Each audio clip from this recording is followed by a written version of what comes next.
В течение работы, да? Добрый день, уважаемые участники сегодняшней нашей дискуссионной площадки. Вначале разрешите всех вас приветствовать и поздравить с очередным проведением нашего гражданского форума. И вы знаете, что каждый год наш гражданский форум как раз вот обозначает те актуальные вопросы, которые на тот или иной год они становятся, скажем, самыми центральными. Если в 2020 году мы провели гражданский форум по теме «За будущее России. Современные вызовы и консолидация регионов», то, как вы знаете, в этом году глава Республики Саха-Якутия Айсен Сергеевич Николаев объявил годом здоровья в Республике Саха-Якутия и параллельно десятилетие здоровья в Республике Саха-Якутия. И потому в этом году наша тема – это здоровый якутянин, здоровое общество.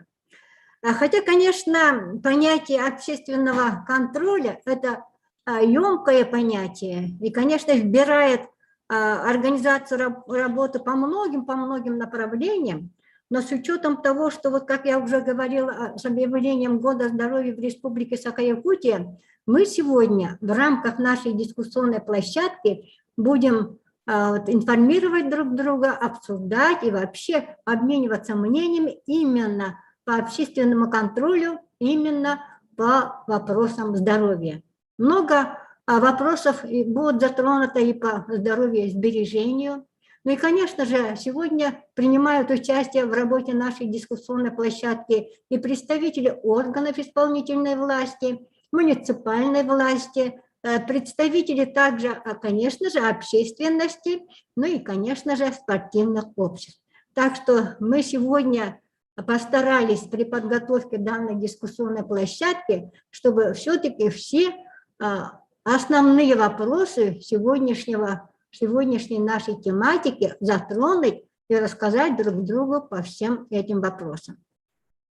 От имени организаторов хотелось бы сегодня выразить благодарность участникам, которые вот изъявили желание с нами обменяться своей информацией, своими мыслями из-за пределов нашей республики. Я думаю, что их выступление сегодня обогатит, конечно, понимание в данном направлении нашей тематики, и мы сможем для себя перенять тот опыт, который есть и в других регионах, и, конечно же, рассказать о том опыте, который имеется в нашей республике. Сразу хочу сказать о том, что время работы нашей дискуссионной площадки чуть-чуть сокращается, потому что раньше вот закрытие нашего гражданского форума, если планировалось 16:30, то сегодня пленарное заседание запланировано на 16 часов. И потому нам необходимо закончить работу нашей дискуссионной площадки самое позднее, на 15:45. И потому, много слов не говоря, много времени не занимая, мы хотим сразу приступить к работе нашей дискуссионной площадки. И просьба ко всем выступающим придерживаться того регламента, который обозначен в программе нашей площадки. Я уверена, что вы все получили данную программу и знаете, в пределах какого времени вы будете выступать. Хотелось бы пожелать нашей площадке, конечно же, успешной работы. И мы ждем от вас очень интересных выступлений. Лена Павловна. Добрый день, уважаемые участники дискуссионной площадки. Добрый день, уважаемые спикеры. Сегодня на площадке «Роль общественного контроля в условиях современности» мы постараемся с вами обсудить непосредственно участие общественности в реализации государственной политики непосредственно, в том числе в рамках национальных проектов «Демография». И хотелось бы, чтобы сегодня на нашей площадке мы выработали консолидированное решение для того, чтобы непосредственно в условиях современности, когда сейчас буйствует, к сожалению, пандемия, да, мы совместно с органами государственной власти, совместно с общественностью по вопросам общественного здоровья, по вопросам здоровья и сбережения, учитывая, что у нас в республике объявлен год здоровья, десятилетия здоровья, выработали единую концепцию по здоровьесбережению. Уважаемые коллеги, сегодня на работе нашей площадки принимают участие ведущие эксперты нашей страны, Российской Федерации. Это Точенов Александр Сергеевич, Рыбальченко Сергей Игоревич. И у нас присутствует член Общественной палаты Приморского края, наша коллега, дальневосточник. Она также сегодня расскажет об опыте проведения общественного контроля. И кроме того, наши коллеги, региональные члены Общественной палаты, общественности, также поделятся тем опытом, который реализуется у нас в республике. Желаю плодотворной работы. Спасибо. Ну и, конечно, первое слово хочу предоставить нашему большому другу, о котором только что Лена Павловна сказала, Александру Сергеевичу Точенову, председателю Общественного совета Министерства по развитию Дальнего Востока и Арктики, а также ответственному секретарю Совета при президенте Российской Федерации по развитию гражданского общества и правам человека. Александр Сергеевич, вам, пожалуйста, слово. Валентина Ивановна, спасибо большое. Уважаемые коллеги, рад всех слышать, видеть частично, конечно. К сожалению, да, пандемия, и в таких условиях работает. Но, тем не менее, мы уже научились работать онлайн. Если сейчас в 8 по Москве в Якутске, то в 15 по Москве я буду уже в Кирове на гражданском форуме также. Это тоже несколько удобно. Я не буду тянуть какое-то время, да, задерживать ваше время, потому что лучше поговорить о практиках. А о практиках будут говорить наши коллеги. Немножечко о работе общественного совета и об общественном контроле как таковым. Общественный совет, как общественная палата, субъект общественного контроля, вы прекрасно это знаете, являются. Так вот, работа по общественному контролю, по выполнению программы, национальной программы социально-экономического развития Дальнего Востока началась значительно раньше, до появления этой программы. Как вы помните, что в конце 2018 года Владимир Владимирович Путин на ВЭФе сказал, что даст поручение правительству разработать такую программу совместно с общественностью в том числе. И тогда мы в Общественной палате России, в общественных палатах Дальневосточного федерального округа определили, что этим нужно заниматься. Кто такое общественность? В том числе и мы. Программа национальная, это тоже мы. Ведущий институт гражданского общества, общественной палаты. И что должен сказать, что у нас был создан такой замечательный проект межпалатный, назывался он «Мои идеи Дальнему Востоку». А вот это название пришло отсюда, из Якутска, потому что первыми подключились и инициаторами вообще этого движения, разработки национальной программы с общественностью, были как раз представители Якутии. С этого началась наша активная работа по сначала разработке национальной программы, и затем была, конечно, пауза в течение года, потому что программа долго принималась на федеральном уровне. И сейчас уже в 2021 году мы приступили непосредственно к контролю реализации. Но общественный контроль ведь дело такое, в законе прописано, что мы должны делать, как мы должны делать. Но если вы помните, то в 2018-2019 году в Общественной палате России мы работали под девизом «Общественный контроль через участие». Вот именно вот такую работу, такой подход мы в Общественном совете Минвостокразвития и применяем. Что именно через участие мы не просто контролируем, мы помогаем реализовывать нашу программу, национальную программу социально-экономического развития Дальнего Востока, помогаем вносить туда коррективы, а программа подразумевает это, что туда вносятся коррективы.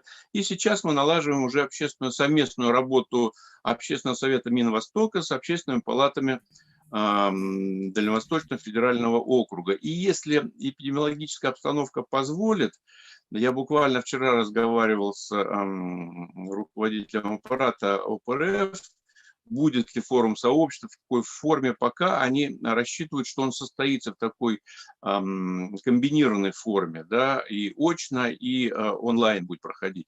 И вот я надеюсь, что палаты планируют собраться, Общественная палата Дальневосточного федерального округа, представители планируют собраться в Москве учредить или ассоциацию палат, либо совет, как было раньше, по вот именно общественному контролю по реализации нацпрограммы. Ведь это для нас с вами, это для граждан. Вчера президент, выступая, отвечая на вопросы на дискуссионном форуме «Валдай», и акцентировал внимание, что вся деятельность общества и государства должна замыкаться на человека. Сегодняшняя ваша тема «Здоровье, демография» – это важнейшая тема, которая может быть, потому что будем здоровы, и все мы сможем сделать с вами. И поэтому, коллеги, я вот призываю к такому общественному контролю, к такому подходу через участие. И, кстати, сегодняшний форум в Кирове, вот он звучит, сейчас дословно не скажу, но точно, примерно, о национальные проекты и общество, двоеточие, потребление, соуправление, участие. То есть что мы делаем в этих национальных проектах? Мы только потребляем результаты, кто-то нам принесет на блюдечке, либо мы соуправляем и участвуем в реализации этих проектов. Думаю, что это правильный подход. Ну, а якуты всегда были впереди. Вот, и поэтому добра вам, счастья, здоровья, оптимизма. Спасибо. Спасибо большое, Александр Сергеевич. Да, действительно, без участия вот именно активных граждан мы ничего, конечно, не сможем добиться в решении тех, то есть принятых решений руководством нашей страны, руководством нашей республики, а реализация национальных проектов – это, конечно же, то благо, которое направлено на нас, и только принимая участие мы сможем добиться чего-то. А то вот у нас иногда бывает так, что вот когда начинает какая-то общественная организация отчитываться и по вопросам реализации национальных проектов, то просто говорит о том, что сделано министерствами. А вот мы сами какое участие приняли для того, чтобы все это было реализовано, об этом мы в большинстве случаев, конечно, замалчиваем.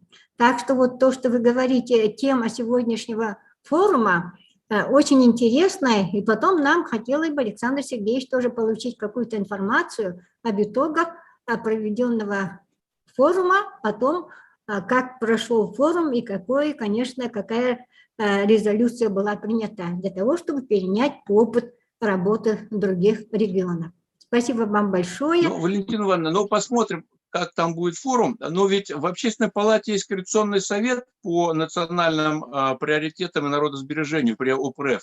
Замечательно работает. И вот в сентябре с Леной Павловной мы были в Хабаровске на гражданском форуме и форуме сообщества, и гражданский форум был потом Хабаровского края. И там обсуждались эти темы, и мы с Александром Сергеевичем Галушко, замсекретаря Общественной палаты, руководитель Координационного фонда, говорили об этом, что надо бы расширять возможности Координационного совета и включать туда не только представителей экспертного сообщества федерального, но и представителей общественных палат и общественных советов ОИФов, чтобы взять всесторонне под вот такой общественный контроль с участием общества, стороны общества по реализации национальных проектов. И это будет правильно, это в наших руках, в наших силах.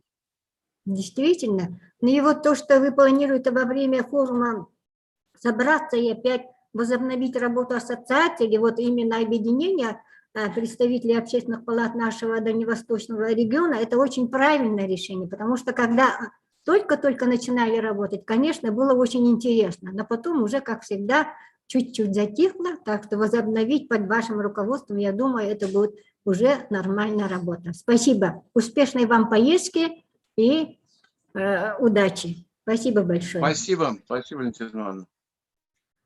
Я хочу предоставить слово.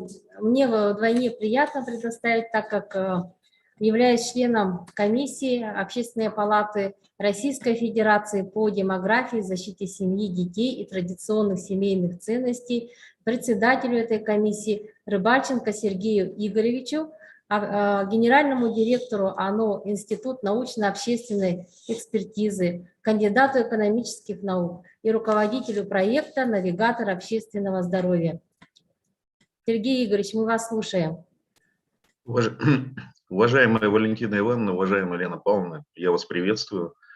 Хочу поддержать предыдущего оратора, уважаемого Александра Сергеевича, в том, что необходимо не просто выступать потребителями национальных проектов, а активными участниками. И здесь, конечно же, ключевая роль в организации этого участия принадлежит правительству. Но и общественность тоже не должна оставаться в стороне и должна предлагать различные формы этого участия. Сегодня я расскажу об одном из таких примеров в практическом применении опыта некоммерческих организаций и как он может быть реализован в Республике Саха-Якутия. Но коротко скажу еще вот о чем. Поскольку тема у нас широкая, общественный контроль, Общественная палата Российской Федерации принимает участие по поручению президента в общественном контроле за реализацией основных положений ежегодных посланий президента в части поддержки защиты семьи, детства, в части демографии. И поэтому ваш форум и нашу площадку можно считать такой формой общественного контроля, поскольку снижение смертности – это одно из направлений, на которое нас ориентирует президент, и демографическая ситуация тоже. Я перейду коротко к своей презентации, добавлю от себя благодарность за то, что Республика Саха-Якутия активно участвует в проекте, в общественном проекте «Навигатор общественного здоровья». И скажу о том, что и у Республики Саха-Якутия имеются очень хорошие практики, которые позволяют добиться результатов и увидеть, как может повлиять общественность на ту или иную ситуацию. Но прежде всего ситуацию, связанную с высокой смертностью мужчин в трудоспособном возрасте. Включу свою презентацию, поскольку у меня такая возможность есть, и постараюсь не загружать вас сильно слайдами, а пройтись по основным направлениям, показать, что мы как общественность можем сделать для того, чтобы снизить преждевременную смертность, прежде всего среди мужчин трудоспособного возраста, и повлиять на реализацию федерального проекта укрепления общественного здоровья, национального проекта «Демография». В актуальности этой проблемы я уже несколько слов сказал. Могу сказать, что в чрезвычайной демографической ситуации, так сказал президент, и цифры приведу такие. Если мы останемся сейчас на нынешних показателях рождаемости и смертности, то к 2030 году мы потеряем от естественной убыли более 8 миллионов человек. Это уже очевидно, особенно на фоне пандемии. Мы должны принимать всяческие меры по снижению, не только по повышению рождаемости, но и по снижению смертности. Причем по смертности мужчин мы находимся в очень неблагоприятной ситуации, фактически на уровне развивающихся стран.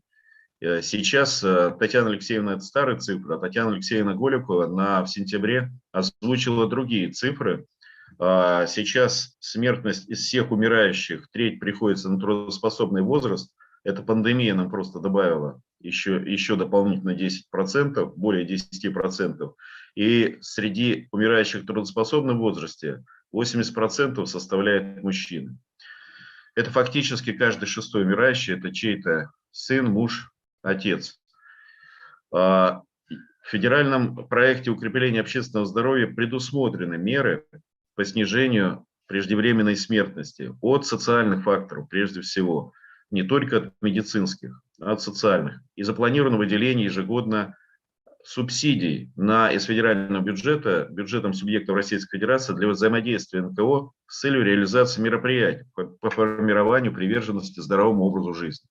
Но как мы можем проконтролировать выделение этих субсидий, и как мы можем оперативно отреагировать на участие НКО на уровне региона. Вот эту задачу мы и постарались решить в рамках проекта «Навигатор общественного здоровья» вместе с Ассоциацией «Здоровые города, районы и поселки». Наша цель – вовлечь НКО и активных граждан в работу по формированию региональных муниципальных систем общественного здоровья и в реализацию национальных проектов. Для этого мы использовали индекс «Потенциальные годы потерянных жизней», который активно использует Всемирная организация здравоохранения для оценки потерь и эпидемиологических, и потерь от преждевременной смертности. И пилотными регионами согласились выступить Вологодская область, Республика Саха-Якутия, Ульяновская область, Республика Башкортостан. Несколько слов об этом индексе, который используется. Его расчет позволяет оценить не только потери в смертности, непосредственно как бы в людях, потери, которые происходят, но потери от, прежде всего, среди экономически активного населения, до 70 лет. Такая граница поставлена, такая планка была установлена Всемирной организацией здравоохранения. Некоторые страны ее повышают в зависимости от своей ситуации, некоторые снижают. Но, тем не менее, если мы используем общие показатели, то мы можем оценить свое место среди других стран. Что это означает? Это означает, что мы берем возраст недожития от конкретной причины смерти до 70 лет.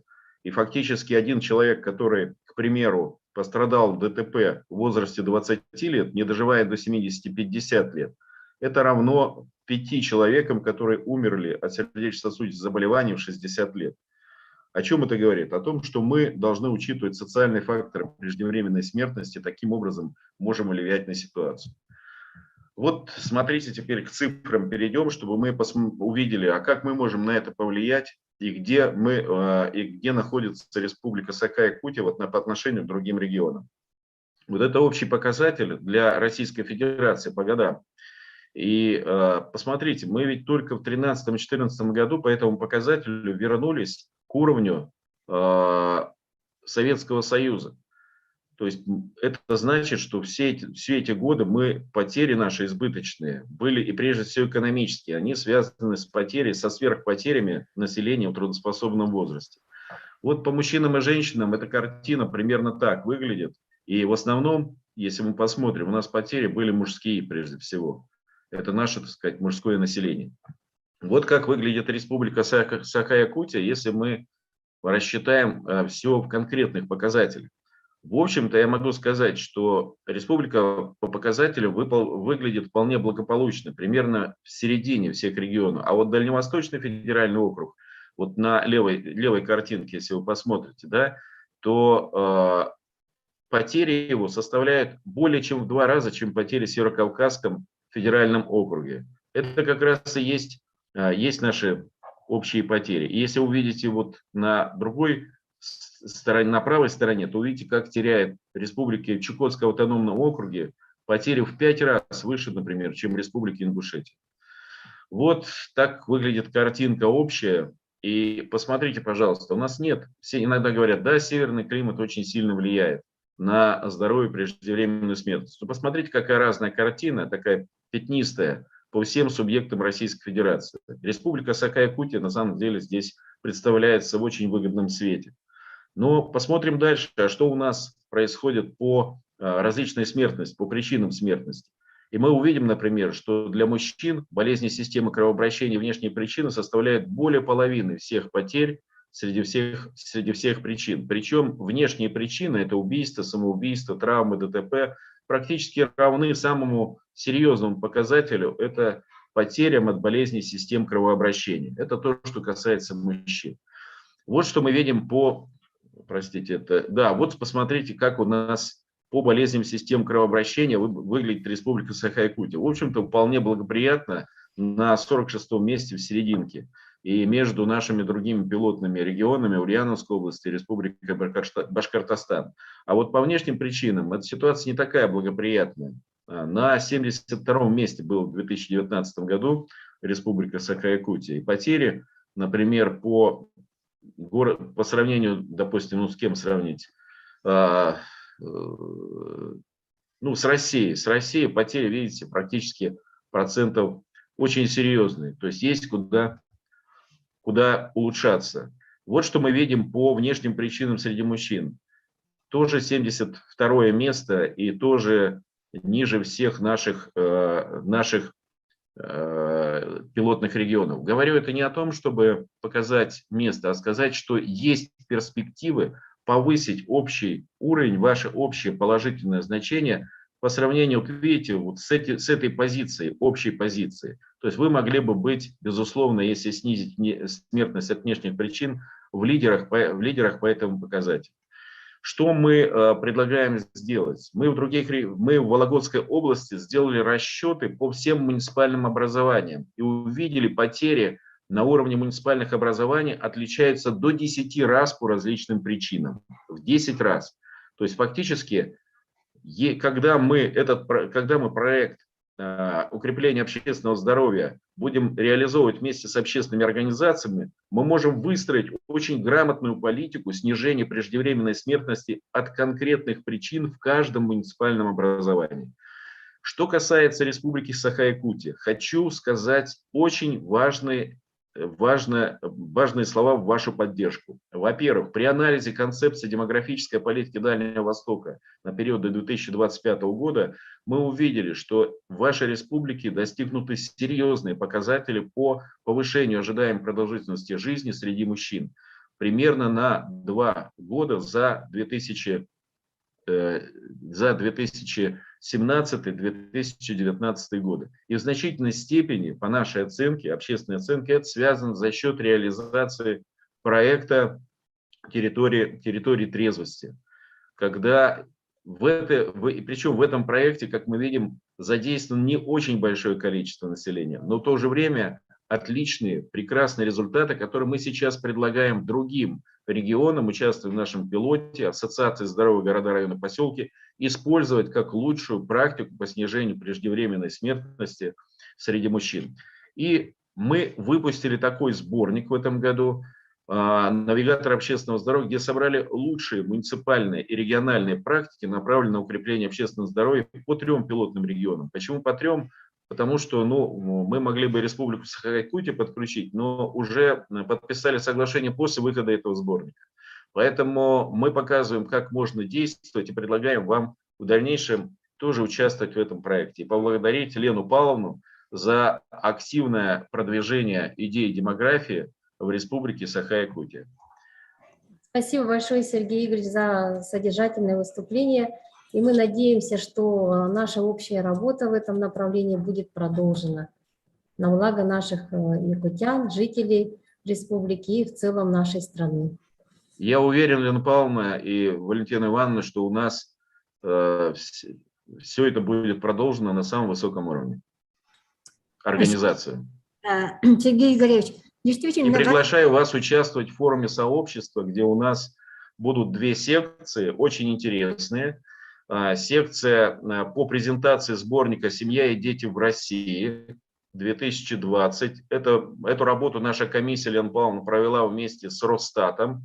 И такой сборник, уникальное издание, которое выходит, последний раз такой сборник выходил 10 лет назад при поддержке Росстата. Подобный сборник, не такой, такой выходит впервые. И 2-я секция, мы будем презентовать исследования «Семейная политика, меры поддержки глазами семей и детей» на другой секции. В этом опросе принимало участие более 10 участников, включая треть примерно составляют дети, которых, естественно, спрашивали родители, но тем не менее их ответы на самые животрепещущие вопросы детской жизни в таком объеме будут представлены впервые за многие годы.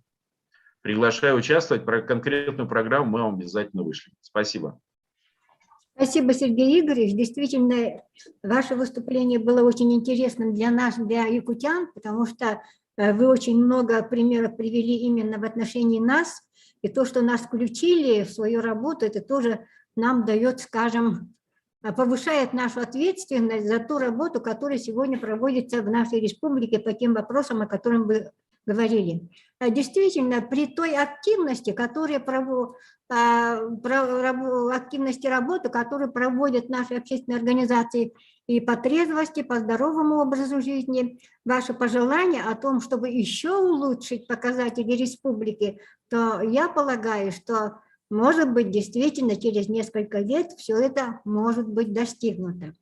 И то движение, которое еще начиналось в 1994-1995 годах, когда начали в нашей республике создаваться опорные центры здорового образа жизни, где жители отказывались полностью от реализации алкогольных напитков, ну и, конечно же, направляли свою работу, сами жители, именно на формирование трезвого здорового образа жизни, сегодня, вот как вы видите, очень массово идет по многим муниципальным образованиям.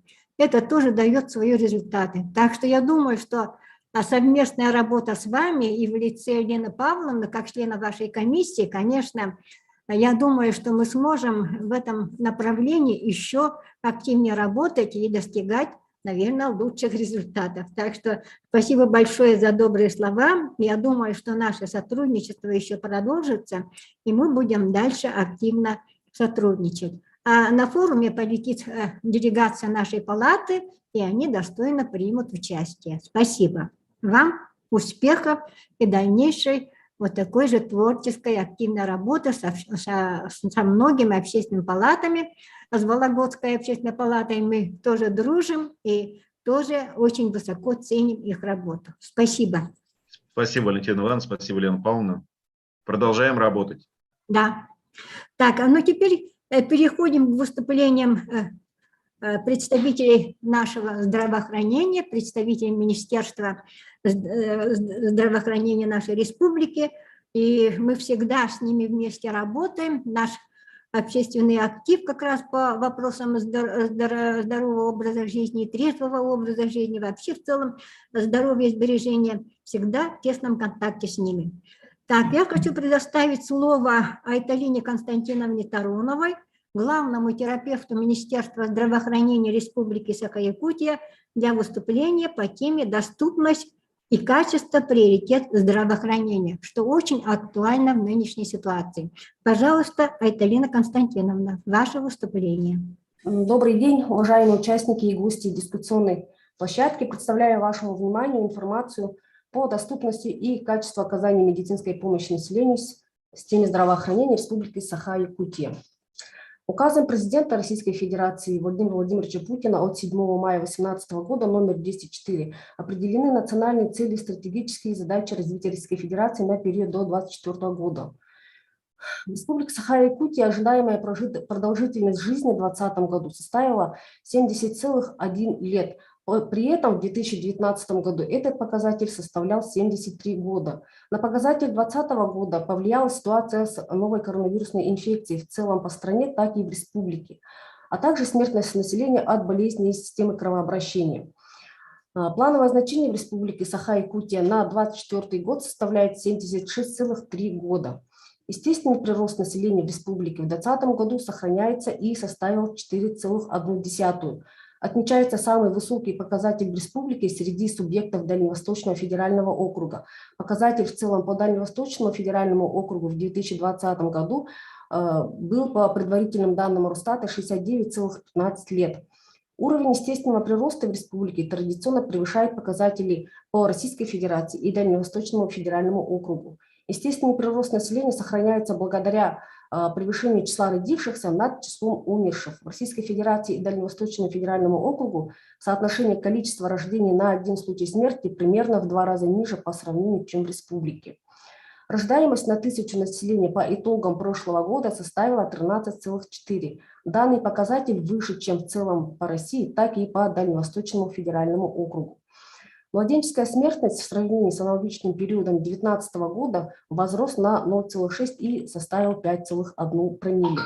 Коэффициент общей смертности всего населения возрос на 9,5% и в 2020 году составил 9,2 промилле. В 2020 году в структуре общей смертности населения первое место занимает болезни системы кровообращения 44%. Затем идут новообразования 14,2% и на 3-м месте это внешние причины.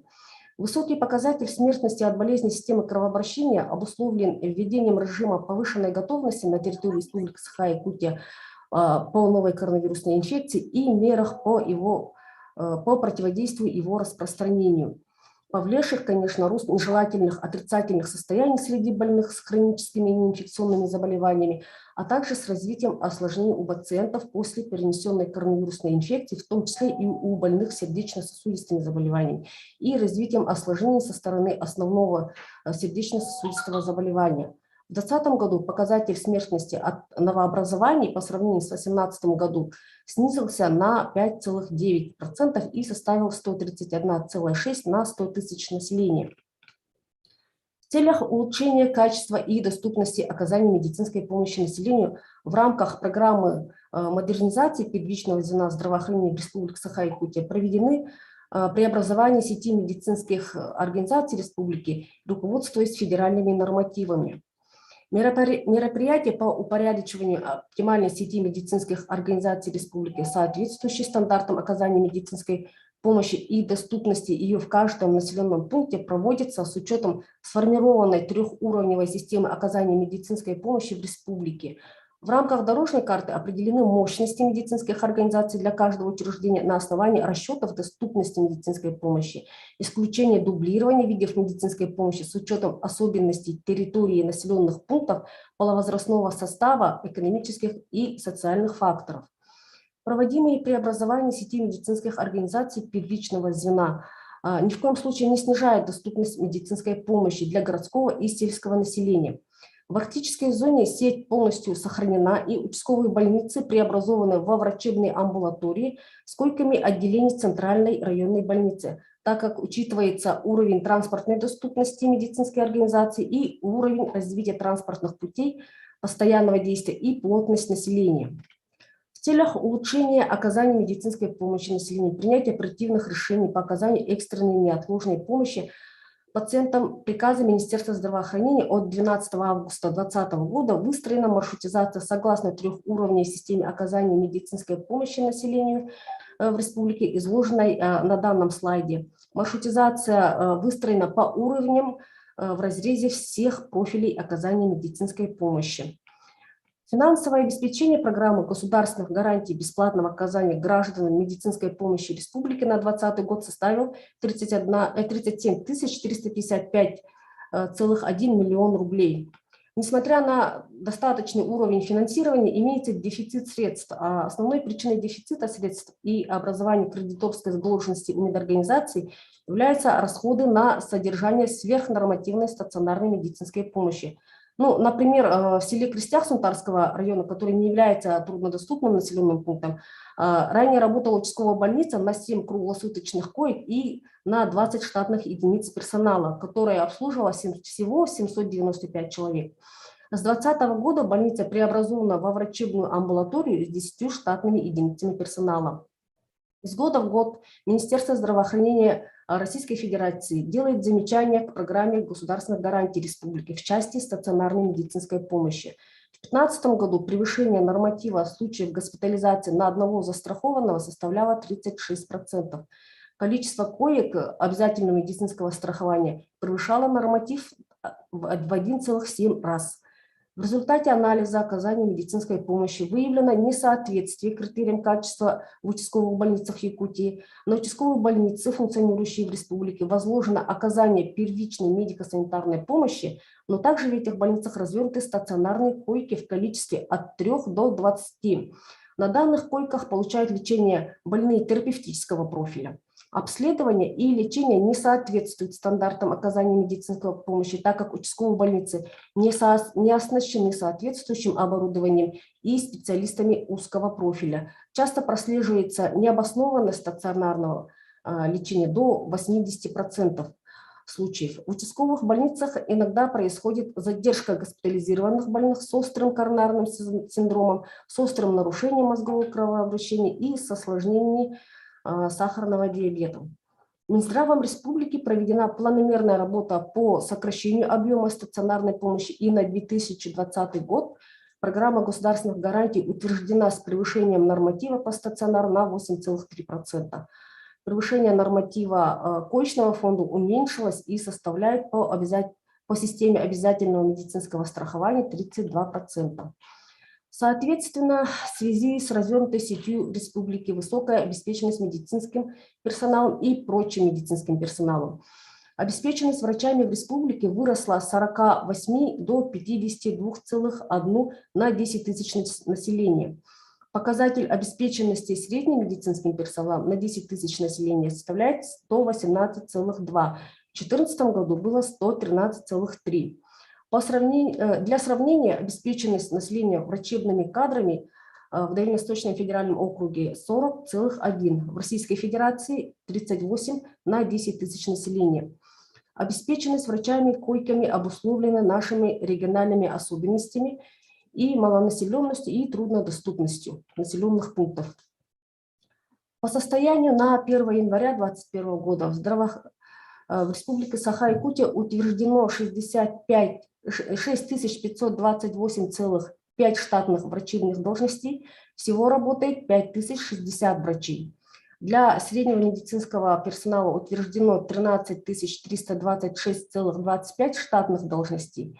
Всего работает на должностях среднего медицинского персонала 11 258 специалистов. Отмечается положительная динамика численности врачей. По сравнению с 2014 годом она увеличилась на 423 врача. По численности среднего медицинского персонала идет увеличение на 409 человек. Коэффициент совместительства по сравнению с 2014 годом снизилась до 1,23.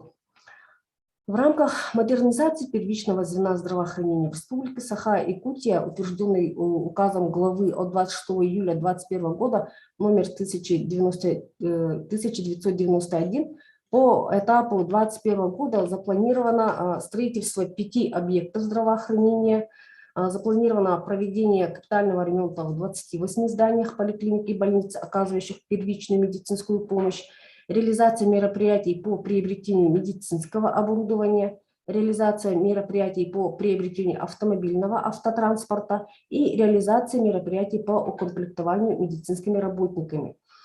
Что касается, в сентябре текущего года уже приобретено 54 единицы автомобилей, и все автомобили уже направлены в медицинские организации для работы на отдаленных участках.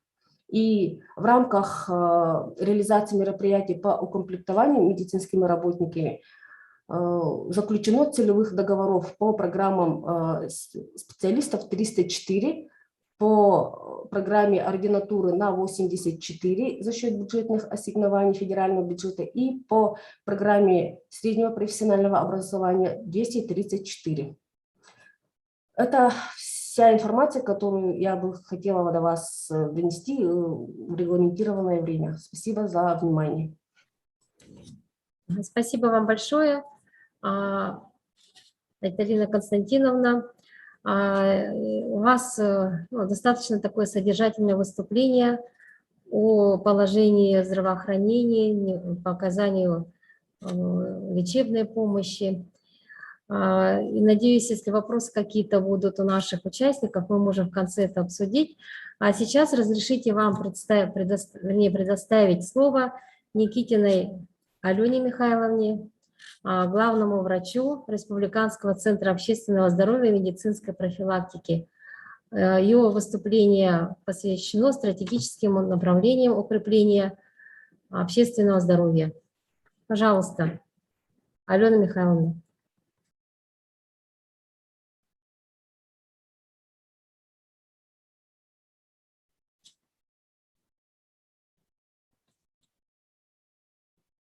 Алена Михайловна, вы на связи? Так, в принципе, это готова стадия. Видимо, Слушаю. Алло. Валентина Ивановна. Да, слушаю.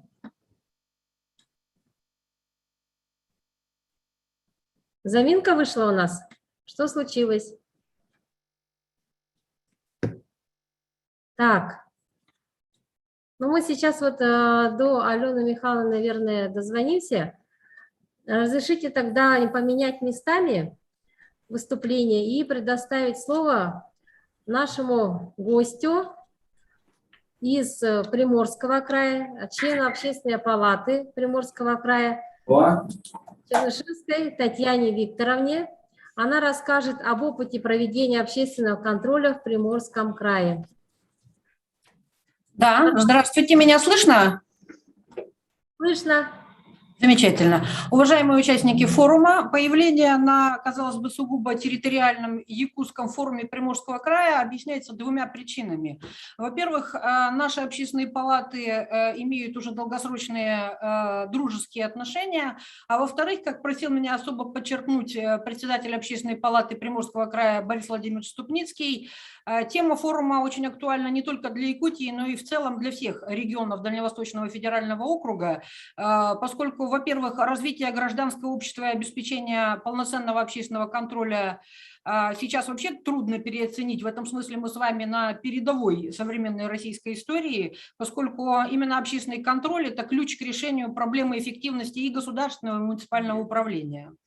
Ну, что касается общественного здоровья, тут вообще, как бы говорить, так сказать, не нужно. Это основа качества трудового потенциала нашего макрорегиона, а это, согласитесь, один из узких моментов в его развитии.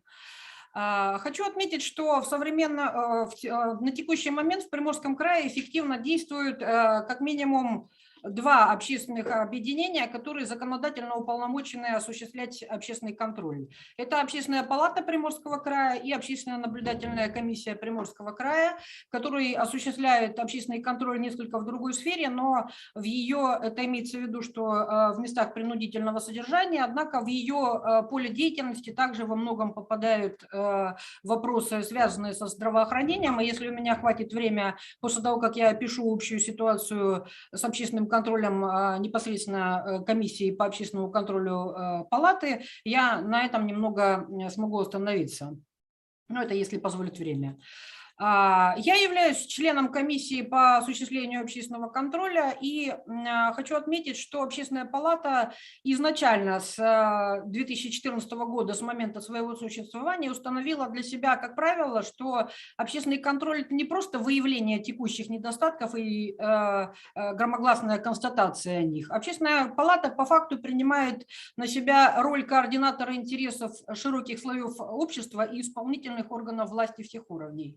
Вот характерно, что когда я, в силу, как бы, так сказать, подготовки к докладу анализировала наработки нашей комиссии по общественному контролю, то я обнаружила, что, оказывается, просто львиная доля, а может быть даже и все мероприятия общественного контроля в той или иной степени связанные с общественным здоровьем. То есть это либо непосредственно контроль учреждений и ситуации в сфере здравоохранения, либо контроль за, например, здоровым питанием в учреждениях образовательных. То есть, в общем, так или иначе, прямо или косвенно, но тем не менее, это как бы вот оказалось, что действительно у нас ветеранские организации, широкая сеть организаций, связанных с инвалидами, людьми с ограниченными возможностями по здоровью, как бы, естественно, эти общественные институты не дают спустить, так сказать, руку с пульса по этой теме. Значит, в нашем понимании, в понимании Общественной палаты Приморского края, общественный контроль подразумевает как минимум 5 этапов. Это выявление социальной проблемы, получения реальных подтверждений ее актуальности для широких слоев или населения, или учреждений, изучение действующей нормативно-правовой базы и текущего механизма ее исполнения, разработка экспертами предложений по совершенствованию текущей ситуации, направленные на совершенствование либо нормативно-правовой базы, либо на исправление несовершенных методов исполнения, и, наконец, передача полномочным структурам результатов этой экспертизы и отслеживание исполнения этих рекомендаций. Ну, следует, конечно, отметить, что так или иначе любые решения Общественной палаты, они носят рекомендательный порядок, рекомендательный режим, как бы, поэтому, ну, тем не менее, как бы в Приморском крае это достаточно, как бы, неплохо работает. Вот, значит, поскольку общественный контроль, в том числе и в сфере здравоохранения, это процесс в нашем в нашем как бы варианте достаточно долгосрочный. Как правило, комиссия ведет в год не более 2 проектов. Но схема уже продемонстрировала эффективность, позволила без конфликта повлиять на решение ряда острых социальных проблем. И давайте как бы я вас познакомлю с реальными позитивными практиками. Вот одной из наиболее успешных таких практик – это общественный контроль в сфере, с которого, собственно, начиналось как бы наш заход в сферу здравоохранения, это решение проблемы льготного обеспечения лекарственными препаратами социально незащищенных слоев.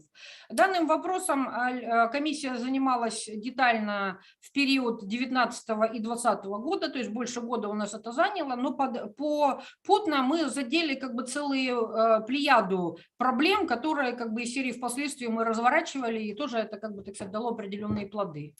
Значит, темой льготного обеспечения лекарствами комиссия занялась на основании, как вы сами понимаете, многочисленных обращений граждан, общественных организаций. Ситуацию часто критиковали в средствах массовой информации региональных.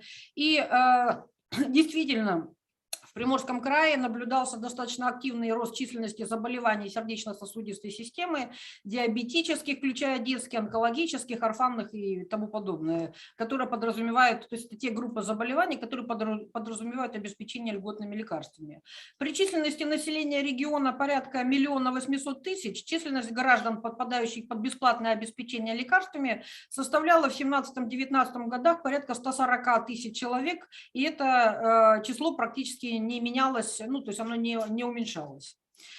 Значит, одним из первых выводов, поразивших наше воображение, имею в виду как бы воображение общественности, по которому мы пришли по результатам мероприятия общественного контроля, стало следующее. Как оказалось, почти 40 000 человек, в том числе дети, не получали льготных лекарств, то есть из 140, а предпочитали получать денежную компенсацию. И при изучении этого вопроса оказалось, что особенно большим этот показатель был в отдаленных от административного центра сельских муниципальных районов. Совершенно очевидно, что замена лекарств на денежную компенсацию, во-первых, снижает возможность контроля за состоянием здоровья гражданина, а во-вторых, снижает оборот медикаментов в текущем году и, соответственно, приводит к сокращению выделяемых объемов на будущий год. То есть получается, что по факту изучения ситуации мы пришли к выводу, что саму ситуацию ухудшают не только управленческие недоработки, но и массовое поведение самих потребителей льготных лекарств. Мы активно включились, общественные организации края активно включились в разъяснительную работу по этому вопросу, и в течение буквально года удалось более чем в 2 раза сократить число людей, которые отказываются от лекарств в пользу денежной компенсации. Как мне кажется, это один из наиболее ярких показателей эффективности деятельности. Соответственно, то есть получается, что недостатки у нас нередко не только управленческими недоработками объясняются, но и поведением самих потребителей услуг. В 2019 году в ходе мероприятия общественного контроля в стационарных учреждениях здравоохранения края, точнее в отдельных муниципальных образованиях Приморского края, были выявлены недоработки системы обеспечения лекарственными препаратами. В отдельных случаях лекарственные препараты в стационарах были не просто в дефиците, а полностью отсутствовали. И, соответственно, проблемы также возникали, то есть не только у учреждений здравоохранения, но и у граждан, которые не могли получить в этих муниципальных образованиях льготные лекарства в специализированных аптеках. По мнению экспертов, во многом данная ситуация в этот период объяснялась тем, что работающая в пробном тогда фрагментарном режиме автоматизированная система контроля закупки и распределения лекарственных препаратов не давала общей картины распределения лекарств. К примеру, к 2020 году с ее доработкой этой системы автоматизированной у льготников появилась, например, возможность получать лекарства, которые есть в избытке в других муниципальных образованиях, то есть, разумеется, они не едут за ними, а там методом перезачета внутри, так сказать, внутренних бухгалтерий, они имеют возможность получить это лекарство у себя в муниципальном образовании, хотя в данный момент, когда они обращаются, его нет на балансе. Ну, как бы, то есть таким образом в результате, в том числе и активной деятельности общественности, как бы этот механизм перераспределения лекарств между аптеками внутри региона был запущен, и это удобно не только для потребителей, но и увеличивает реальные обороты и не дает снизиться квотам на будущие периоды. Значит, на фоне анализа ситуации по льготным лекарствам общественники вскрыли еще ряд проблем, которые непосредственно не относятся к льготному обеспечению лекарствами, но относятся к сфере здравоохранения. Например, вот примерно в этот период мы работали с такой проблемой, как отсутствие, точнее, недостаточность квот на открытые операции на сердце, которые могут делать в медицинском центре на острове Русской, это при Дальневосточном федеральном университете у нас есть очень сверхсовременный высокотехнологический медицинский центр, но почему-то на тот момент вышло так, что квот, которые вот сопряжены с оплатой через фонд обязательного медицинского страхования на этот медицинский центр никак не выделялось, и люди с проблемами, которые требовали операционного вмешательства, были вынуждены либо ехать в другие регионы, либо вообще эту проблему никак не решать. Вот, значит, ну, по результатам данных мероприятий наши предложения были переданы в исполнительные органы власти региона, были направлены в Министерство здравоохранения и образования, ну, федерального центра. Почему образование? Потому что, как я уже сказала, этот центр фактически в ведении Дальневосточного федерального университета находится, хотя он и закрывает потребности в целом всех жителей, всего населения Приморского края. Вот. И по нашему мнению, и во многом, ну, как бы и в СМИ это также нашло свое отражение, что именно благодаря вмешательству общественных, ну, институтов гражданского общества и реализации мероприятий общественного контроля удалось добиться таких, например, результатов, как внесение изменений в государственную программу здравоохранения, увеличение квот на проведение в регионе операций на сердце, были изысканы необходимые дополнительные средства на приобретение лекарств, материалов, оборудования для обеспечения льготных категорий граждан. В отдельные подпрограммы в регионе были выделены заболевания онкология, гематология, сахарный диабет. И что касается, как я уже упоминала, проблем медицинского центра ДВФУ, то вот Общественная палата в прямом смысле слова вот как бы своими ресурсами, с участием, ну, мы, естественно, обратились к губернатору и совместными с ним усилиями выходили на Министерство образования и науки Российской Федерации, на Министерство здравоохранения, привлекали ресурсы Российской общественной палаты, и следует отметить, что к 2021 году объемы квот по открытым операциям на сердце в нашем центре увеличился в 1,5 раза. То есть это вот мы как бы относим к существенным победам, которые, ну, вот которых нам удалось достичь. В текущем 2021 году комиссия по осуществлению общественного контроля Общественной палаты Приморского края ведет мониторинг качества и безопасности продовольствия, поставляемого в учреждения здравоохранения и образования.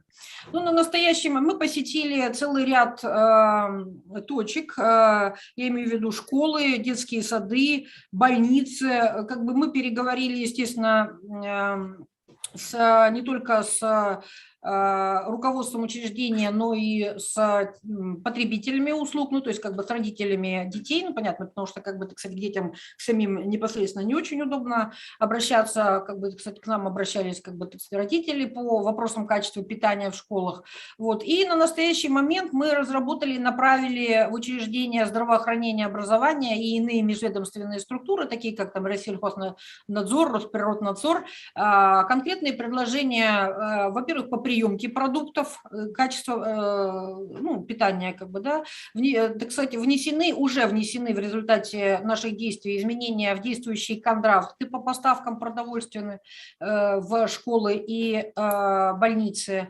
Рассматривается вопрос о разработке краевой целевой программы «Здоровое питание для школьников».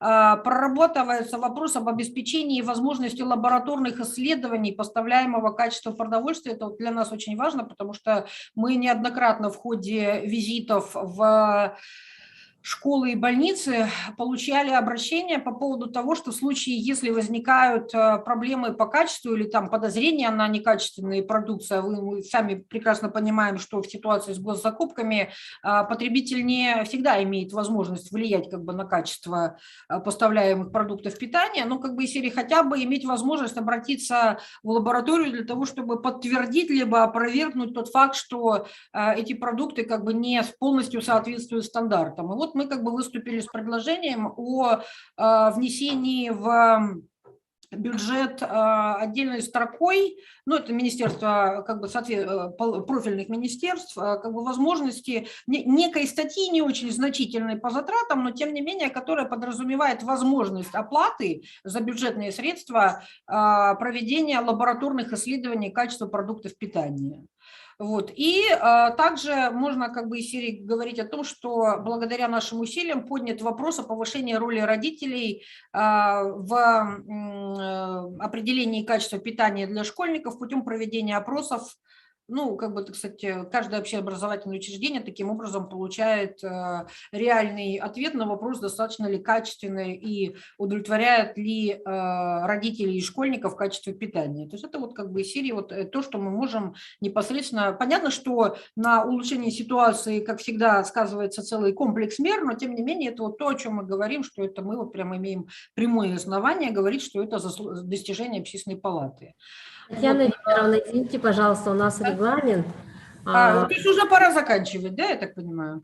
Да, просто... Да, хорошо, тогда я делаю резюме, мне буквально 1 минуту. Вот, значит, я хотела бы вот один момент проблемный как бы обозначить, что деятельность общественных палат в области общественного контроля на данный момент опирается исключительно на внутреннюю ресурсную базу. То есть это по факту получается, что мы привлекаем экспертов как бы из числа своих друзей, из членов своих общественных организаций и так далее. Я просто хочу сказать, что эффективность общественного контроля, в том числе и в сфере здравоохранения, могло бы быть значительно выше в случае, если бы был проработан более детально вопрос ресурсного обеспечения. Я имею в виду, что как бы либо это гранты должны быть, либо вот что-то в этом, пока у нас это как бы из серии ведется исключительно на волонтерских основаниях. Все, спасибо, я закончила. Спасибо большое, Татьяна Викторовна. Я так полагаю, что вот это предложение мы внесем в резолютивную часть нашего форума и, возможно, будем, не то что возможно, я думаю, мы вынесем на обсуждение Общественной палаты Российской Федерации. Большое вам спасибо, всего доброго. Борису Владимировичу большой привет. Обязательно. И почему мы именно Приморский край пригласили, еще раз хочу подчеркнуть, Приморский край у нас имеет готовые кейсы, методики, наработанные по проведению общественного контроля. Вот мы хотели, чтобы вы поделились с нашими коллегами. И очень ценно, что вы обозначили этапы проведения общественного контроля непосредственно, и что благодаря деятельности общественников решаются такие значимые вопросы. Вот. И спасибо вам большое. И вам. Так, и сейчас разрешите предоставить слово Никитиной Алене Михайловне. У нас вначале вышла техническая заминка. Алена Михайловна, пожалуйста.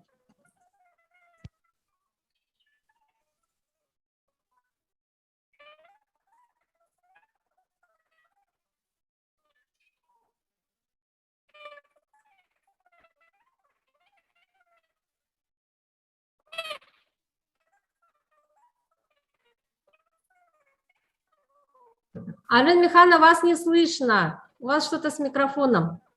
Проверьте, пожалуйста, еще раз.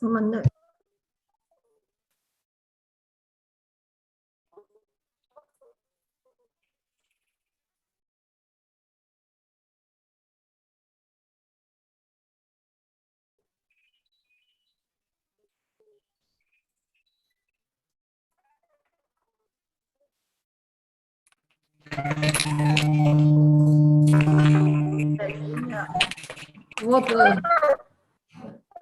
пожалуйста, говорите. Что-то с микрофоном все-таки у вас. Алена Михайловна, возможно ли устранить? Вот так. Не слышно вас, к сожалению.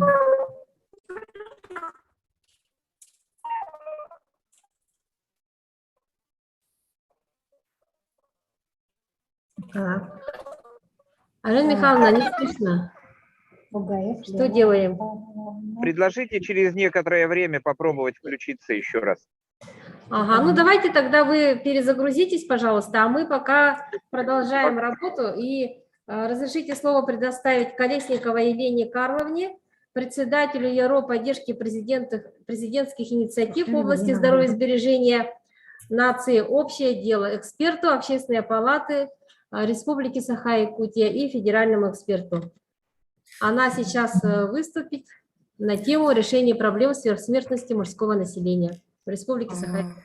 Да, добрый день, дорогие друзья. Очень рада всех видеть на нашей площадке. Рада видеть коллег, партнеров федерального уровня Сергея Игоревича Рыбальченко, который нас поддерживает и как раз продвигает наши проекты там на уровне России. Действительно, уже сказали о том, что у нас есть в России страшнейшая проблема сверхсмертности мужчин. И если мы действительно будем сравнивать смертность мужчин в России, то это можно сравнить только с самыми отсталыми африканскими странами, либо со странами, где идет горячая война. То есть, например, там, как Сирия, да, в то время, как там была война, и там мужчин друг друга убивали из пулеметов, из танков и бомбежек. Да, у нас, к сожалению, мужчины умирают находясь вне войны, как таковой прямой. Но несколько лет подряд у нас наши руководители нашего Минздрава Российской Федерации отмечают, что основной вклад в смертность наших мужчин это как раз является алкоголь-ассоциированной причиной. И, как уже говорилось, это могут быть разные причины. Разные причины, это может быть связано и с ДТП, и с внешними причинами, но они все, как говорится, отходят к одной серьезной проблеме – это алкоголизация нашего населения. И нам в Якутии есть действительно чем здесь поделиться с другими регионами России и вообще с Россией, потому что у нас уже активно внедряется, активно идет реализация антиалкогольных мер. Вот при уважаемой Валентине Иннокентьевной Кириллиной было создано, под ее руководством было создано департамент охраны генофонда, который уже тогда начал реализовывать данные программы именно по просвещению населения. И это дало свои такие хорошие позитивные результаты. Если вы посмотрите на эту диаграмму, то в 2010 году у нас среди всех мужчин, которые умирали, 60% было мужчин трудоспособного возраста. Это, конечно, огромные потери, то есть это те мужчины, которые, можно сказать, экономически активны, это, значит, отцы чьи-то, дети, то есть те люди, которые, по сути, не должны умирать, не по старости, вот они в таком огромном проценте погибали. И как раз в 2010 году началась реализация антиалкогольной политики, как вы помните, это действительно было ограничение продажи по времени с 14 до 20 часов, и другие меры были приняты. В 2019 году уже такой явный показатель было снижение этой доли на 15%, и хотя, конечно, он тоже высокий, 45%, но значительно уменьшился по сравнению с тем же самым 2010 годом, когда только начала реализовываться антиалкогольная политика.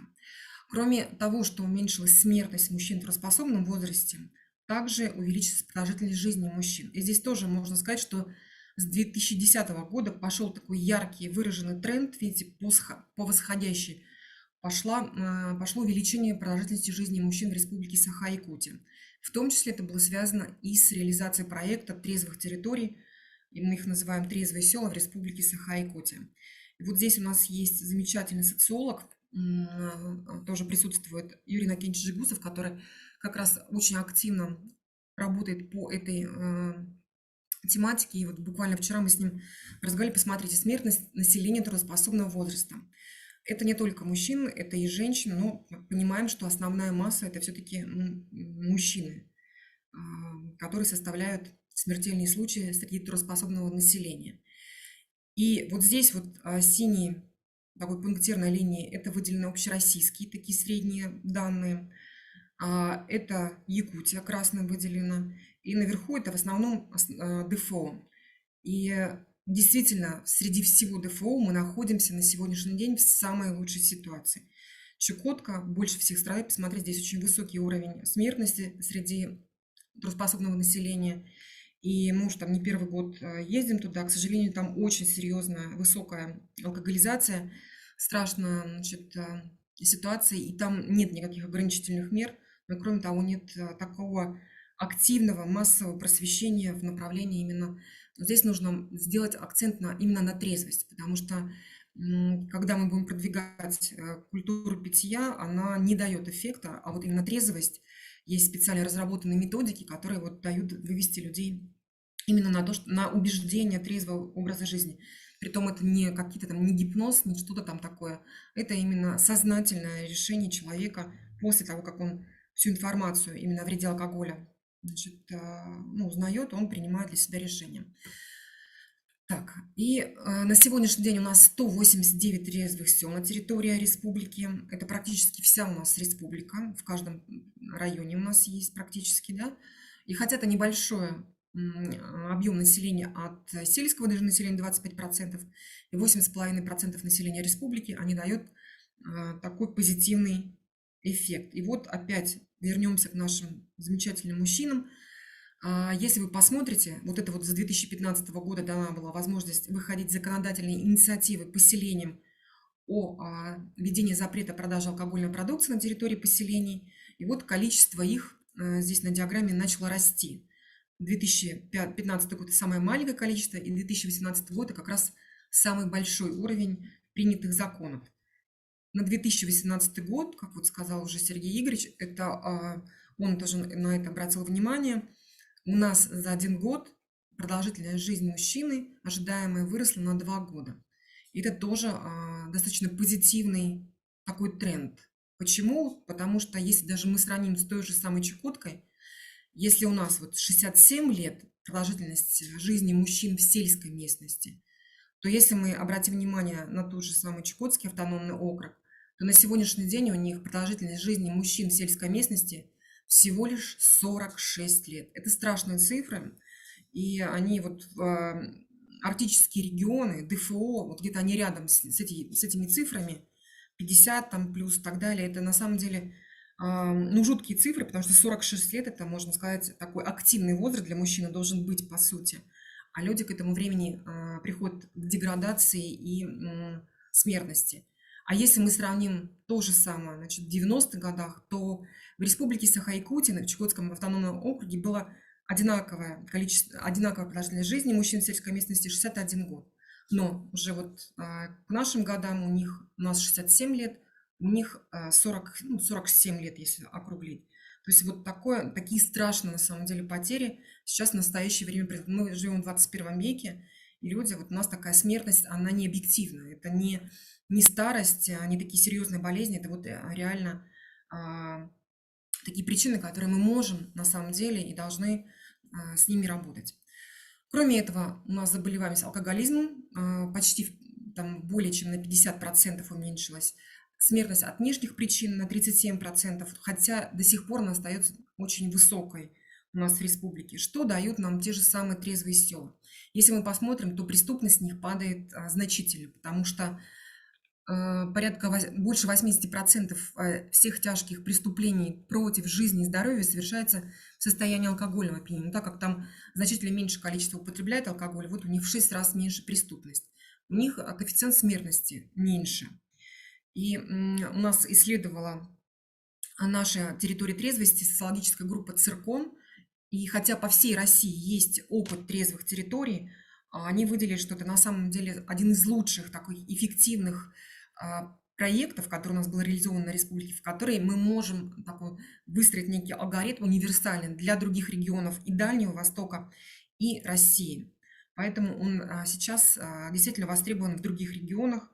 У нас постоянно просят статистику, то есть берут и вот изучают во многих регионах страны. К чему это приводит? На самом деле, вот даже в Бискюле, которое было проведено исследование, они пришли к тому, что там, кроме того, что меняется отношение к алкоголю, то есть алкоголь не становится таким сакральным напитком, который нужно использовать обязательно и там, на веселых праздниках, и на каких-то печальных праздниках, там самое главное появилась активация предпринимательской деятельности. В том же самом Бискюле, а сейчас это поселение, где на душу населения одно из самых больших количеств сельскохозяйственной техники, но при этом я хочу отметить, что в свое время это было вымирающее село. И там, значит, женщины просто взбунтовались и начали продвигать вот этот полный запрет продажи алкогольной продукции. Сейчас это одно из самых таких успешных сел. Кроме этого, там огромное количество организаций общественных. На маленькое село 700 человек, там 15 общественных организаций, которые вот проявляют свою активность. И кроме этого, люди, которые живут в трезвых селах, это вот тоже проводил исследование Юрий Накинч Жигусов, люди значительно себя лучше чувствуют. Вот зеленым выделены мнения людей именно в трезвых селах, а красным это в районных центрах, где понятно, что инфраструктура и благоустройство значительно лучше, и досуговая часть там больше развита. Но посмотрите, в трезвых селах люди значительно удовлетворены своей жизнью и чувствуют себя более счастливыми. Еще один из эффектов, да, так называемых трезвых территорий, что там люди начинают активно, вот как вначале мы говорили, что мы сами как общество, как гражданское общество должны активно проявлять себя в реализации различных проектов, да, социальных и здоровьесберегающих. Так, вот они вот по всем практически параметрам люди там чувствуют себя значительно лучше.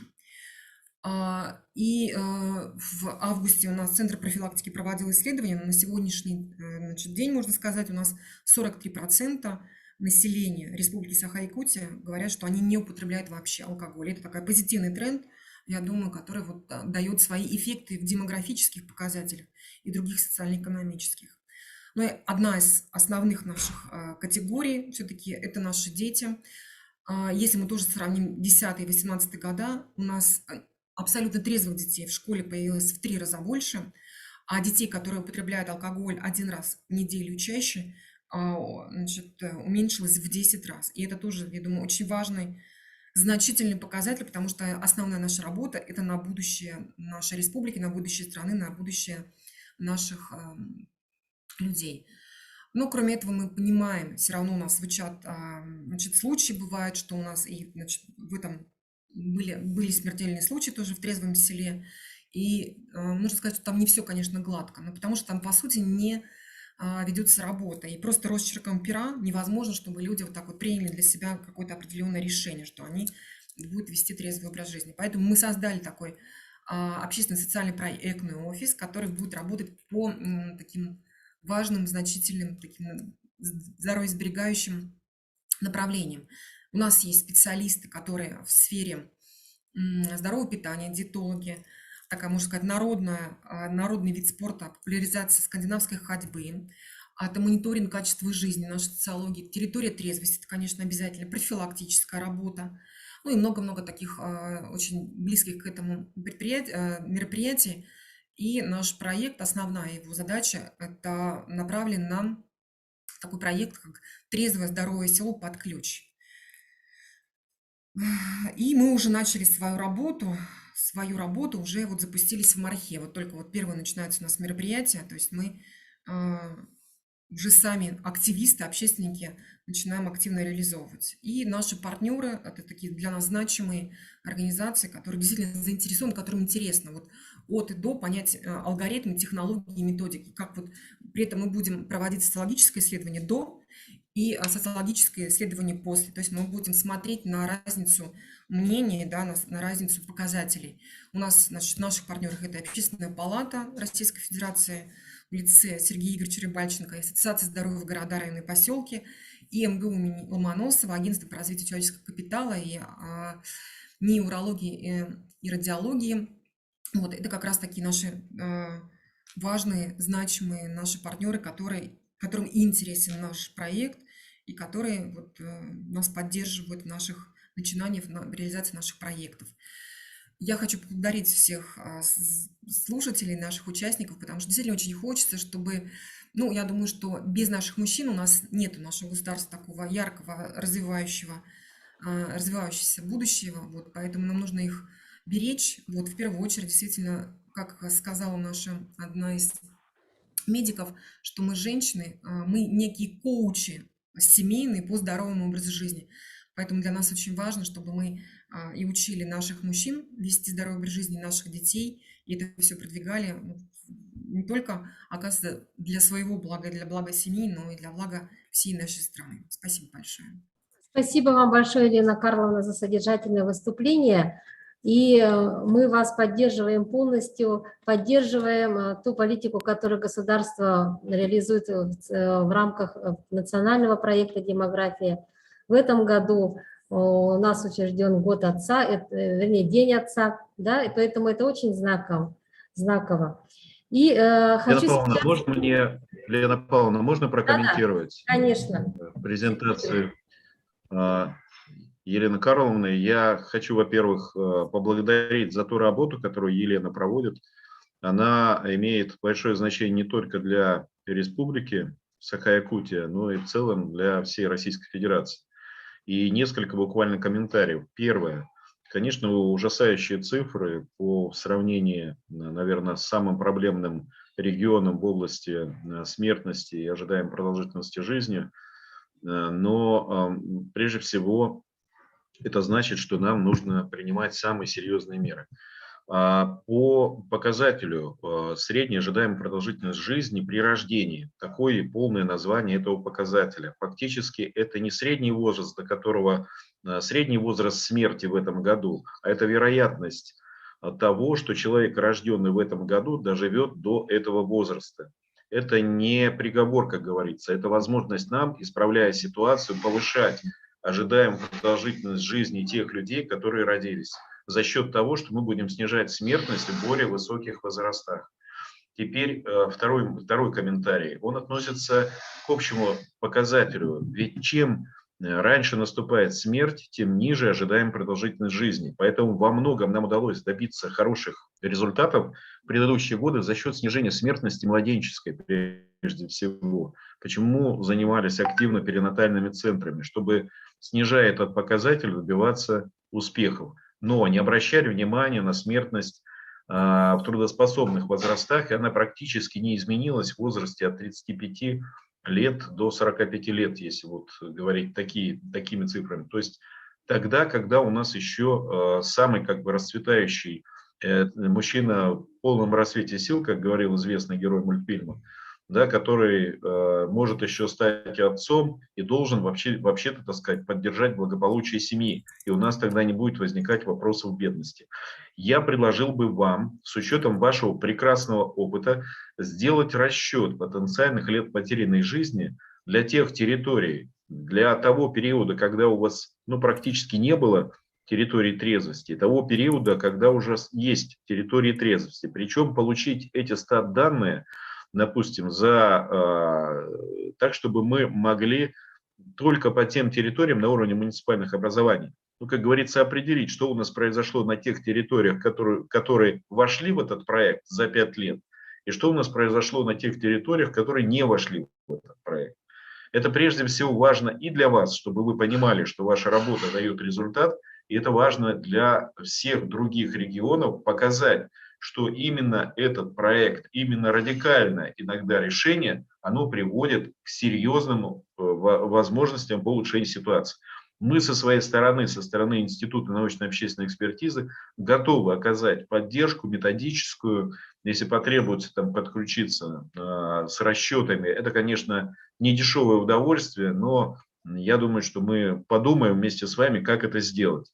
Но это было бы очень серьезным вкладом республики в методологию снижения преждевременной смертности. Ну и вам, я думаю, это будет тоже необходимо для того, чтобы мотивировать другие регионы, другие районы действовать таким образом, как действуют те, кто поддерживает территорию трезвости. Спасибо.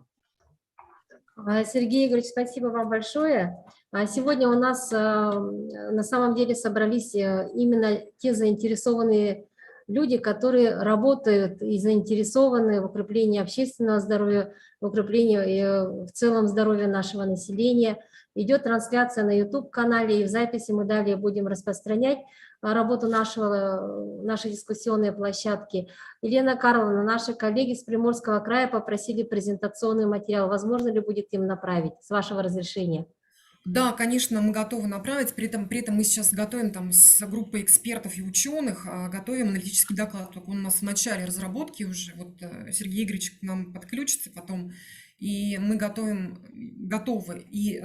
эту презентацию, которая сегодня выступила, и аналитический доклад, где более все подробно будет расписано. Ага. Ну, даже мы можем Спасибо, от общественной палаты. Да. И сегодня у нас в работе нашей площадки принимают участие непосредственные исполнители проекта «Общественное здоровье» в рамках национального проекта «Демография». Я думаю, Бог любит Троицу. Еще раз я представляю, это Никитина Алена Михайловна, главный врач Республиканского центра общественного здоровья и медицинской профилактики.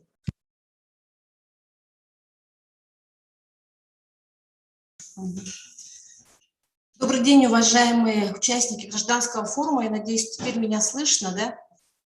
Да, слышно. Ага, да, прошу меня извинить, у нас действительно техническая заминка. Значит, мое выступление посвящено стратегическим направлениям укрепления общественного здоровья. Система укрепления общественного здоровья – это наука и практика предупреждения болезней, продления жизни, укрепления здоровья посредством организованных действий, предпринимаемых обществом. И система общественного здоровья направлена на коррекцию поведенческих факторов, на улучшение качества жизни и создание здоровьесберегающей инфраструктуры, на мероприятия по здоровьесбережению и профилактики неинфекционных заболеваний, на сохранение ментального здоровья. И, конечно, только реализация, так скажем, в содружестве, межведомственная работа, это и органов исполнительной власти, общественных организаций и населения, только с этим можно достигнуть наших мероприятий. Уровни реализации мероприятий указаны на следующем слайде. Это федеральные, региональные, муниципальные. И на каждом уровне, конечно, свойственно, значит, на федеральном уровне это федеральное нормативное обеспечение, ограничительные запреты, финансовые меры. На региональном уровне также нормативное обеспечение, координационная, методическая работа и большая работа на муниципальном уровне, работа непосредственно с населением, вовлечение в различные профилактические медицинские мероприятия. В 2018 году в Российской Федерации был разработан и утвержден национальный проект «Демография», частью которой является, значит, наше направление – это формирование системы мотивации граждан к здоровому образу жизни, включая здоровое питание и отказ от вредных привычек. Краткое название – укрепление общественного здоровья. Значит, нами тогда же началась разработка, значит, мероприятий данного проекта, и в начале 2020 года была разработана и утверждена региональная программа. Значит, в 2020 году в начале было распоряжением правительства был создан Республиканский центр общественного здоровья и медицинской профилактики, специалистами которого осуществляется методическое сопровождение всех мероприятий по общественному здоровью и непосредственно при создании и реализации муниципальных и корпоративных программ. Так, на 2021 год 14 муниципальными районами Республики Саха-Якутия разработаны и утверждены муниципальные программы укрепления общественного здоровья. Между Министерством здравоохранения и 4 пилотными организациями заключены соглашения по разработке корпоративных программ. Также эти корпоративные программы утверждены, и они у нас работают. Значит, специалистами РЦОЗМП были направлены, значит, модельные программы укрепления общественного здоровья на муниципальном уровне. Активно мы работаем с общественными организациями, так, значит, в сотрудничестве с волонтерами-медиками, с Якутским региональным отделением Всероссийского общественного движения. В республике у нас работает более 1300 наших молодых коллег, студентов, институтов, СУЗов, которые участвуют во всех наших акциях и мероприятиях. Также мы очень активно работаем с общественными организациями, которые также участвуют, у нас совместно мы участвуем в различных мероприятиях, форумах и на различных других площадках. В обращении к Государственному собранию ТУМЭН глава республики Айсен Сергеевич Николаев сказал: нет ничего более ценного, чем жизнь человека, нет ничего важнее, чем забота о нем. Именно поэтому 2021 год был объявлен годом здоровья в Республике Саха-Якутия под девизом «Здоровый якутянин, здоровая Якутия». Основными задачами года здоровья является формирование культуры ответственного отношения к своему здоровью как к норме жизни, вовлечение общественности, населения, предприятий всех форм собственности, общественных организаций в решении вопросов здоровья и сбережения, персонализации медицины, повышение качества окружающей среды, общественной и социальной инфраструктуры как важных факторов, оказывающих влияние на здоровье человека. Разработка и запуск проектов, направленных на сохранение и укрепление здоровья будущих поколений. Значит, основными направлениями года здоровья в Республике Саха-Якутия является 4 блока. Значит, и в целом для реализации данного направления нами было разработано и реализуется на территории республики 23 проекта и 49 мероприятий. 31 марта 2021 года указом главы Республики Саха-Якутия за номером 1782 был утвержден указ главы республики. Не побоюсь сказать, что это, я считаю, одним из таких прорывных на самом деле нормативных актов республики о стратегических направлениях укрепления общественного здоровья и развития системы здравоохранения в Республике Саха-Якутия. И этим указом 2021 по 2030 годы в республике объявлено десятилетие здоровья. И определены основные приоритетные направления. Это формирование ответственного отношения к своему здоровью как к норме жизни и укрепление системы здравоохранения.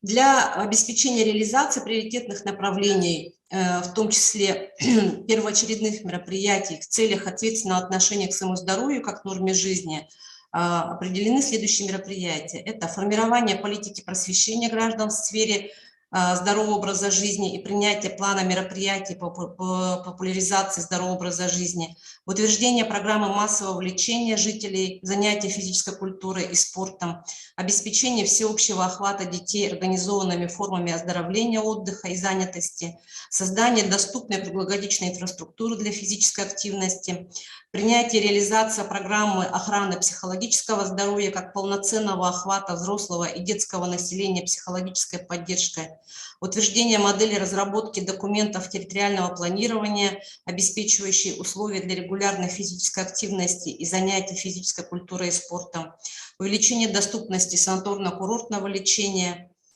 реализация пилотного проекта по разработке концепции развития инфраструктуры здорового образа жизни на территории городского округа город Якутск на принципах соучаствующего проектирования, утверждение мер, пробуждающих производителей и предприятия торговли производить, выращивать, использовать и реализовывать продукты здорового питания, в том числе путем добровольной сертификации, стимулирование потребительского спроса на продукты здорового питания, создание и поддержка общедоступной сети школ и менеджеров здоровья. И в заключение мне хотелось бы сказать, что только консолидация усилий органов исполнительной власти всех уровней, общественных организаций, общественности и непосредственно населения позволит сохранить здоровье и благополучие населения нашей республики. Спасибо. Спасибо большое, уважаемые участники нашей площадки. Время наше уже совсем мало времени осталось, так что вот тем выступающим, которые у нас вот сейчас будут выступать, прошу чуть-чуть сократиться для того, чтобы нам успеть 15:45 закончить. Так, Надежда Николаевна Белолюбская, тренер по национальным настольным видам спорта имени Василия Манчары по теме укрепления общественного здоровья через привлечение населения к занятиям национальными настольными играми, самым доступным видом спорта. Пожалуйста, время сократите. Спасибо. Добрый день, уважаемые участники форума. Здоровье – бесценное достояние не только каждого человека, но и всего общества. Здоровье, разумно сохраняемое и укрепляемое самим человеком, обеспечивает ему долгую и активную жизнь. Для укрепления здоровья населения наиболее доступными и полезными считаем национальные игры Кабылык и Хамыска. Якутские игры Кабылык и Хамыска не только увлекательный, но и полезный для здоровья вид спорта. Эти уникальные игры дают широкую возможность для развития физических качеств, быстроты реакции, ловкости, координации и воли. Также укрепляют здоровье и повышают двигательную активность. На сегодняшний день Федерация национальных настольных игр Республики объединяет 16 улусных федераций и множество клубов любителей якутских настольных игр. Федерация не только вырабатывает правила игр, проводит игры, соревнования, но и занимается развитием и популяризацией настольных игр в республике за ее пределами и пропагандирует здоровый образ жизни, проводит активную планомерную работу. Особое место в пропаганде здорового образа жизни среди детей, подростков, взрослого населения и пожилых людей принадлежит общественным тренерам. Целью поддержания и укрепления здоровья населения они приобщают каждого к играм Кабылык и Хамыска, которые являются наиболее доступным видом спорта для всех людей и возрастов с любой степенью физической подготовленности. В этом году наша федерация достигла значительного прогресса, выиграв грант президента Российской Федерации. Грантовым направлением проекта «Настольные игры Кабылык и Хамыска. Доступный спорт для всех» является охрана здоровья граждан, пропаганда здорового образа жизни. Целью реализации проекта Федерация настольных игр планирует деятельность по направлениям. Оздоровительное направление – это отличный вариант двигательной активности, который поможет укрепить здоровье. Игра Кабылык и Хамыска, направленная на развитие мелкой моторики, пальцев рук, чрезвычайно полезна в пожилом возрасте. Ее часто используют при болезни Паркинсона, склерозе и других заболеваниях, чтобы остановить процесс деградации, стабилизировать психоэмоциональный фон и укрепить нервную систему. Эти игры особого финансового вложения, специального спортивного зала и много свободного времени не требуют. Нужен только стол и инвентарь Кабылык и Хамыска. Занятия длятся примерно по 30-60 минут. Заниматься играми можно с дошкольного до пожилого возраста. Кабылык и Хамыска – один из самых полезных и безопасных национальных видов спорта. Доктор медицинских наук, профессор кафедры внутренние болезни и общеврачебная практика факультета последипломного обучения врачей медицинского института Северо-Восточного федерального университета имени Аммосова Ариадна Андреевна Донская отмечает, что если ввести в режим каждодневную игру Кабылык и Хамыска 30 минут, то эти упражнения дадут полезную нагрузку мышцам пальцев рук, плеч, спины и ног. Также подкидывание Хамыска и Кабылык благотворно будут влиять на общее самочувствие человека. И следующее направление просветительское. Мы на прошлой неделе в онлайн-формате провели республиканский семинар, где в программе были представлены лекции, мастер-классы, показательные выступления дошкольных образовательных учреждений города Якутска, воспитанников Центра национальных видов спорта. И планируем дальше развивать это направление как просветительский марафон, где основными площадками станут улусные федерации национальных настольных игр, и где они будут продемонстрировать реальные проекты не только по организации игр, но и по организации правильного, здорового питания и по организации трезвых сел. Следующее направление – культурно-досуговое. Эта деятельность актуальна для населения, поскольку позволяет каждому восстанавливать работоспособность, расширять самосознание и снимать стресс. Только тот досуг, который наполнен позитивным содержанием по отношению к личности и окружающим людям, может быть признан положительным для всего общества. Спасибо, Надежда Николаевна. Очень интересное выступление. Это действительно самый доступный вид спорта. Я думаю, для участников было очень интересно слушать. Спасибо большое. Теперь слово хочу предоставить Екатерине Семеновне Ивановой, председателю общественного совета при муниципальном образовании Чурапчинский район, для информации по участию общественного совета в реализации проекта «Общественное здоровье» в Чурапчинском УЛУСе. Спасибо. Спасибо. Спасибо. Добрый день всем участникам. В состав Общественного совета муниципального образования Чурапчинский УЛУС входит 23 членов, представители общественных организаций и объединений по 10 направлениям. Общественный контроль членов Совета проводится в рамках годового плана работы и охватывает следующие виды работы: организация общественных обсуждений по актуальным вопросам, участие в разработке муниципальных программ, проектов и мониторинга их реализации, участие в контрольных мероприятиях административной комиссии МО Чурапчинский УЛУС. В рамках форума поделись с опытом работы нашего общественного совета в год здоровья. Начиная с 2020 года пристальное внимание всех общественных сил, несомненно, приковано вопросом здоровья населения, к созданию условий для укрепления физического и ментального здоровья населения. 2021 год в Чурапчинском районе также объявлен годом здоровья. Члены общественного совета непосредственно принимали участие в разработке и обсуждении концепции и плана мероприятий года здоровья. Оператором реализации концепции года здоровья является государственное бюджетное учреждение Чурапчинская центральная районная больница имени Сокольникова, главный врач Ксенофонтов Артем Михайлович. Наряду с муниципальными учреждениями социальной сферы общественный совет является одним из исполнителей плана мероприятий по направлениям.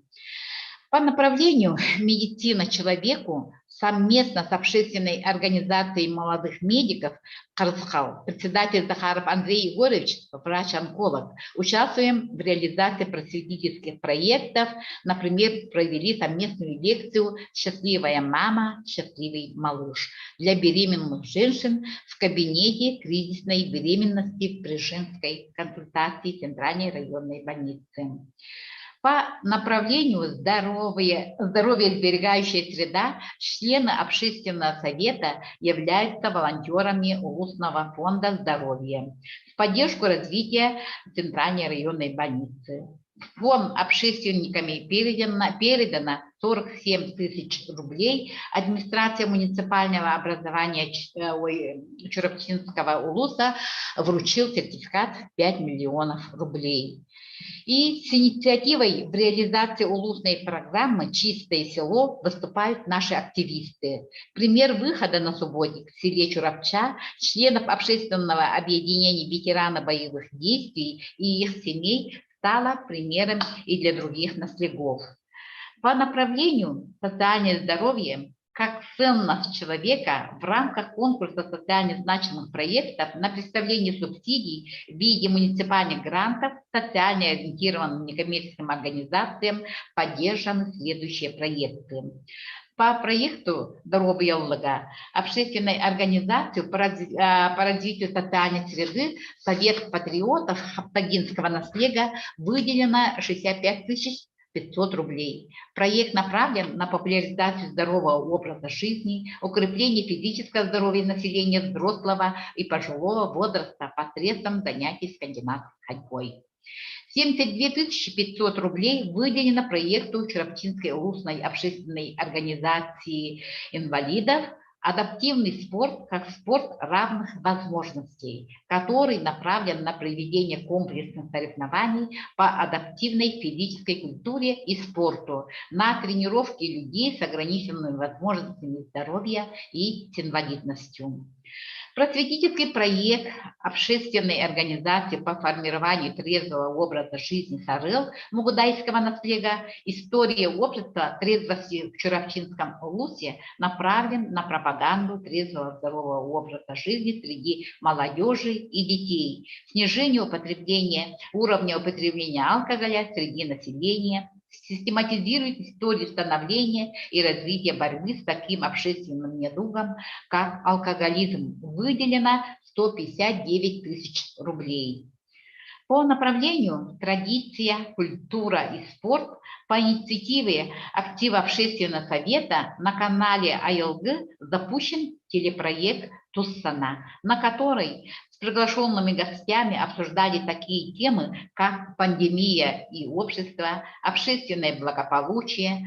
По запросу Общественного совета прямые эфиры были проведены и на площадке улусной газеты «Саңа Оло» в Инстаграм. Данные эфиры весьма востребованы со стороны населения, что подтверждается охватом и поступающими вопросами. Также в рамках данного направления, в рамках республиканской акции «100 именных алмазов» к столетию образования республики по ходатайству Общественного совета и администрации Мочурапчинский улус-район присвоено одному из алмазов имя первого врача из народа Саха Прокопия Нестеровича Сокольникова. И в конце представители Общественного совета или общественных организаций принимают участие в контрольных мероприятиях административной комиссии Мочурапчинский улус по проверке соблюдения противоковидных требований в местах массового скопления людей и предприятиях Чурапчинского улуса. Спасибо за внимание. Спасибо большое, Екатерина Семеновна. Уважаемые участники работы нашей площадки, конечно, мы очень жалеем, что время наше уже полностью использовано. Сейчас за подключение пойдет к пленарному заседанию с участием главы Республики Саха-Якутия. Но, конечно, в заключение все-таки хотела сказать о том, что Общественная палата Республики Саха-Якутия, общественные советы все и переорганов государственной власти, муниципальной власти являются субъектами общественного контроля. И, конечно же, наши совместные усилия государства и общества приведут к решению общих задач, которые стоят перед нами. Это укреплению здоровья, здоровьесбережению и, конечно же, в конечном итоге к народосбережению. Мы все это понимаем и очень надеемся на дальнейшую совместную продуктивную и результативную работу. Если кто-то хотел выступить и не смог принять участие конкретно в разговоре, извините, но я думаю, что на этом наш разговор, наши встречи не заканчиваются. Спасибо вам большое, всего вам успехов, самое главное, всем вам здоровья. До свидания.